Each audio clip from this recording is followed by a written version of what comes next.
नमस्कार दोस्तों, चैनल को सब्सक्राइब कीजिए और बेल आइकन दबाइए ताकि हमारी हर वीडियो की नोटिफिकेशन सबसे पहले आपको मिल सके। सीमा गुलाम हैदर, अब ये कंफर्म हो चुका है कि सीमा गुलाम हैदर आईएसआई की ही एजेंट है। हमारी जांच एजेंसियां लगी हुई है, जुटी हुई है कि किस तरह से पता किया जाए इसका लिंक कहाँ कहाँ है, किसके थ्रू ये आई, कैसे कैसे करते यहाँ पर पहुँची।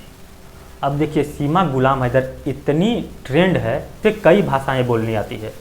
हिंदी अच्छे से बोल लेती है, इंग्लिश अच्छे से बोल लेती है, उर्दू अच्छे से बोल लेती है। मतलब बताया जा रहा है कि ये 4-5 लैंग्वेज फर्राटेदार बोलती है। मतलब इसे हिचक नहीं होता कि मुझे वो बोलना है, ये लैंग्वेज में बात करनी है। या इसे इस लेवल की ट्रेनिंग दी गई कि यह लगे कि यह उत्तर प्रदेश की एक ग्रामीण महिला है। मतलब जिन्होंने ट्रेनिंग दी है उन्होंने बहुत डीप रिसर्च किया होगा इस चीज़ पर कि उत्तर प्रदेश में जहाँ इसे भेजना है, जहाँ हम इसे शिफ्ट कर रहे हैं, वहाँ की वेशभूषा क्या है, वहाँ पर लोग कैसे साड़ी पहनती है, कैसे पल्लू अपने सर पर डालती है। अब साड़ी पहनने के भी अलग अलग तरीके हैं। अगर आप उत्तर प्रदेश में देखेंगे साड़ी पहनने का तो वहाँ का एक अलग तरीका है। अगर आप राजस्थान का तरीका देखेंगे तो वहाँ पर साड़ी पहनने का एक अलग तरीका है। अगर आप साउथ में चले जाएंगे तो वहाँ पर एक अलग अलग तरीका है। मतलब हर जगह का तरीका, अपना वेशभूषा अलग अलग है हमारे देश में। तो इसे उस हिसाब से सेट किया गया था कि लगे यूपी के गांव में रहने वाली एक आम सी महिला है, इसका चाल चलन, मतलब जिस तरह से ये चलती है, इसकी बॉडी लैंग्वेज, मतलब अगर ये चले तो लोगों को पता नहीं चले कि ये कोई और महिला जा रही है। या जब ये बात करती है तो मतलब बात करने में उर्दू की झलक तक आपको नहीं दिखेगी। लेकिन जिसने भी ये ट्रेनिंग दिया है, आई वालों ने एक कमाल की ट्रेनिंग दी है सीमा गुलाम हैदर को। आखिर उनकी तारीफ़ करनी पड़ेगी, लेकिन वो अलग बात है कि अब वो पकड़ी जा चुकी है, क्योंकि आईबी, यूपी एटीएस सीमा से पूछताछ कर रही है। और कहीं ना कहीं इसमें रॉ भी शामिल हो, क्योंकि बात आईएसआई की आ रही है तो रॉ का शामिल होना जायज़ है। भले ही वो लोग फ्रंट पर आकर नहीं दिखते हो कि हम लोग पूछताछ कर रहे हैं, लेकिन रॉ भी कहीं ना कहीं इस बात में शामिल होगी। ये देश के सिक्योरिटी का मुद्दा है, नेशनल सिक्योरिटी का मुद्दा है। देखिए, एक खास तरीके से बच्चों को भी ट्रेंड किया गया है। मतलब अब बच्चे हैं तो बच्चे को इतनी बड़ी लेवल पे ट्रेनिंग नहीं दे सकती, लेकिन उन्हें एक ऐसे माहौल में रखा गया है जहां पर वो बात कर रहे हैं, सीखें कि एक इंडियन बच्चा कैसे रहता है। मतलब उस तरह का माहौल क्रिएट करके वहां पर इन बच्चों को रखा गया है ताकि वो लोग सीख सकें कि वहाँ पर कैसे बोलते हैं, वहाँ पर कैसे खाते हैं, वहाँ पर कैसे रिएक्ट करते हैं किसी भी चीज़ को देखकर। और ये पूरा का पूरा ट्रेनिंग का जो मामला है वो दिया गया है नेपाल में। मतलब नेपाल में आईएसआई के लोग रहते हैं, वहाँ पर ह्यूमन ट्रैफिकिंग, जो मानव तस्करी उधर से इधर लाया जाता है, वहाँ पर ट्रेनिंग दी जाती है और उसी के माध्यम से इसे उत्तर प्रदेश भेजा गया।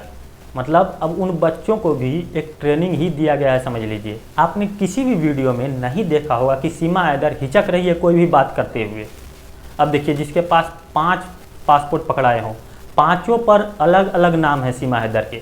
अभी आपने एक पासपोर्ट खोला, आपको दिखा अरे ये सीमा गुलाम हैदर है। दूसरा खोला, अरे ये तो सीमा सिंह है।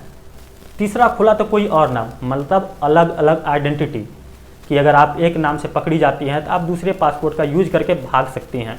और इसका जो छठा पासपोर्ट है उस पर बताया जा रहा है कि वो ब्लैंक है। मतलब आपको जो भरना है वो भर लो। आईएसआई वालों ने ये भी व्यवस्था कर दी थी। अब सोचिए, एक आदमी के 6-6 पासपोर्ट होते हैं अलग अलग नामों से। अगर आपको भारत में पासपोर्ट बनवाना है तो आपको आधार कार्ड लगेगा, आप किस जगह पर रहते हो उसका कोई प्रूफ लगेगा, रेसिडेंस का प्रूफ लगता है कि आप किस जगह पर रहते हो, क्योंकि आपके लोकल थाने से उस चीज़ को वेरीफाई किया जाता है। आपका आईडी कार्ड जो होगा वो सब देंगे, उसके बाद वेरिफिकेशन होगा, उसके बाद पासपोर्ट बनेगा। लेकिन सीमा हैदर के केस में उल्टा ही है। मतलब 2022 में इसका आईडी कार्ड बना हुआ है। मतलब पिछले साल का ही आईडी कार्ड बना और पासपोर्ट उससे पहले बने हुए हैं। मतलब इसके 5-6 जो पासपोर्ट हैं, कुछ पासपोर्ट उससे पहले ही बने हुए हैं। और सीमा हैदर को ही क्यों भेजा गया इंडिया आईएसआई की तरफ से? अब देखिए, वो एक लड़की है और लड़कियों पर कम शक जाता है। हर जगह ये देखा गया है कि औरतों पर लोग कम शक करते हैं। अगर सीमा गुलाम हैदर की जगह कोई अब्दुल गुलाम हैदर होता तो एटीएस अभी तक इसको टांग के इतनी कुटाई करी होती, इतनी पिलाई हो गई होती कि अब तक वो सब कुछ उगल दिया होता। लेकिन यह एक औरत है तो आपको औरत के हिसाब से ही लेकर चलना पड़ेगा, उसके सब कुछ का ख्याल रखना पड़ेगा।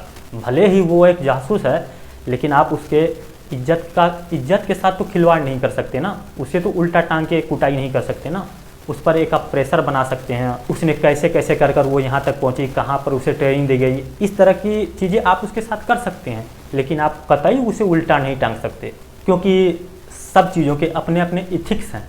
आप उसके साथ गलत व्यवहार नहीं कर सकते। क्यों? क्योंकि वह सिर्फ औरत है। अगर उसी के जगह कोई और होता तो अब तक ATS या यूपी की पुलिस इतनी कुटाई करती कि वह खुद ब खुद अपना सब कुछ बयां कर देता कि भाई मैंने ऐसे ऐसे किया, यहाँ से मुझे ये मिला ये मिला, और वो सारे राज उगल देता। लेकिन एक औरत होने के कारण उसके साथ इस तरह की कार्य नहीं किया जा सकता। इसी वजह से ISI वालों को लगा होगा कि इसे वहाँ पर शिफ्ट करते हैं। ये तो अच्छा हुआ कि सचिन मीना ने ये राज उगल दिया और ये बात इस तक पहुँच गई। अब ये मुद्दा IB और ATS देख रही है। भारत में न जाने कितने करोड़ ऐसे लोग रहते हैं जिनकी कोई आइडेंटिटी नहीं है, लेकिन वो फिर भी रह रहे हैं। तो इस एक औरत का क्या ही पता चलता है कि वह नोएडा के किसी गांव में रह रही है। जब सीमा हैदर की तलाशी ले गई तो 2 वीडियो कैसेट बरामद हुए। वो वीडियो कैसेट जिसमें इसकी शादी गुलाम हैदर से हुई थी। मतलब वो वीडियो कैसेट क्या सचिन मीना को दिखाने के लिए लाई थी सीमा? मतलब लो भाई मैंने शादी करी है तो ये देखो मेरा कैसेट। मतलब किसी न किसी षड्यंत्र के तहत ही उस कैसेट को यहाँ लाया गया कि ताकि उसे पता था कि आज नहीं तो कल हो सकता है कि मुझे पकड़ा जाए और उसके सारे राज खुल जाएं, तो मैं ये दिखा दूंगी कि देखो मेरी तो शादी हो चुकी है, मैं पाकिस्तानी नागरिक हूँ। और उसने जब ये पता चल गया लोगों को और पुलिस वालों को कि ये पाकिस्तान से है, तो उसने ये भी डिनाई नहीं किया कि मैं पाकिस्तान से नहीं हूँ। उसने बताया कि मैं पाकिस्तान से हूँ। और वो कैसेट इसी दिन के लिए उसने रखे हुए थे कि ताकि मीडिया और यहाँ के लोग देख सकें कि मैं पाकिस्तान से हूँ, वहाँ पर मेरा एक पति है, वहाँ पर मेरी शादी हुई थी, ताकि लोगों को लगे कि ये जेन्युइन लेडी है। लोगों को लगे कि नहीं नहीं ये कोई ISI के एजेंट नहीं है या अपना। अब सोचिए कि प्रूफ लाने की इसे क्या ज़रूरत थी? अगर ये जेन्युइन थी तो वहाँ से प्रूफ साथ में लेकर चलना होता है क्या? जब तुम अपना सब कुछ छोड़ कर आ रही हो तो साथ में प्रूफ लेती, प्रूफ ला रही हो कि मैंने वहाँ पर मेरे पति ये थे, मैंने उनसे शादी की थी। आपका तो पासपोर्ट है ही प्रूफ, उसके बाद क्यों ये दिखाना, प्रिटेंड करना, क्यों ये दिखाना कि मेरी शादी हो चुकी थी इसलिए मैं ये कैसेट लाई थी? मतलब सिर्फ भटकाने के लिए। और इसे इस लेवल की ट्रेनिंग दी गई है कि ये मतलब सुरक्षा कर्मियों को भी भटका सकती है रास्ते से।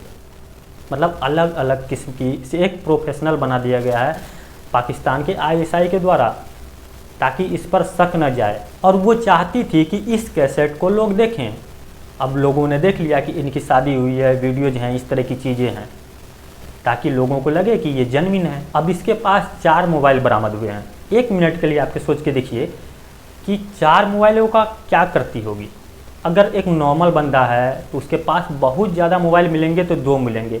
मैं हर जगह देखता हूँ बहुत ज़्यादा मोबाइल किसी के पास भी हुआ तो 2 होगा। मतलब ऑन एन एवरेज अगर 95% लोगों की बात की जाए अपनी इंडिया के ही 2 मोबाइल से ज़्यादा नहीं होगा।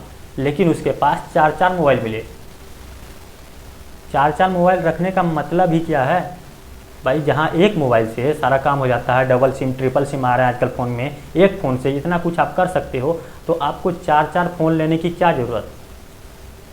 तो ये सब चीज़ें हैं जो सीमा को कहीं ना कहीं कटघरे में खड़ा करती है और ये बताती है कि यह ISI की जासूस है। अब इसके पर्दे तो उठ रहे हैं ना, एक एक पर्दा हटाया जा रहा है, इसका एक एक परत हट रहा है।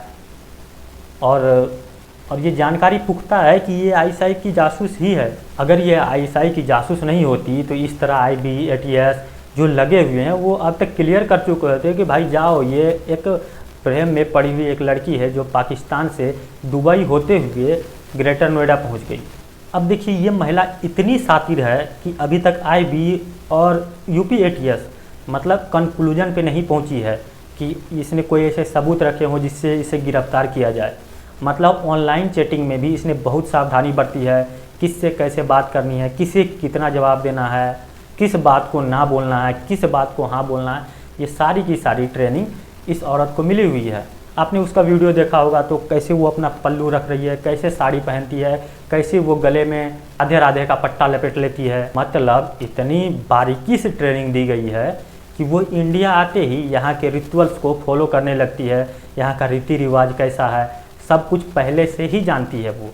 नहीं तो इतनी जल्दी लोग एडजस्ट नहीं हो पाते हैं। उसका इन्वायरमेंट अलग था, यहाँ का इन्वायरमेंट अलग है, तो आप उसमें फिट नहीं होंगे, आपको टाइम लगेगा, महीनों लग जाएंगे।